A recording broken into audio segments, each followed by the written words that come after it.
Isilo samabandla onke iNgonyama uMisuzu kaZwelithini singithuma uba ngimemezele ukubuyekezwa komkhosi wesivivane osuzoba ngomhla ka7 kuya kumhla ka10 kuyo uNcwaba lo esiku.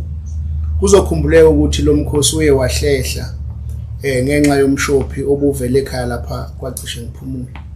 Umkhosi wesivivane kuyaziwa ukuthi umkhosi wabesifazane lapho omama kanye nomakoti behlala khona bebuke inselelo ababhekene nazo emakhaya.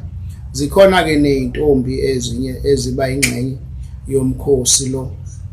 Bazothatha ke ngoLwesine bese nangoLwesihlanu bekhempile ngaphandle, kodwa ngomgqibelo omama ke nazo izintombi lezo ezifanele ukuphatha umkhosi wezithungo bazobe sebethatha izithungo bezisa phambi kwangangezwe lakhe.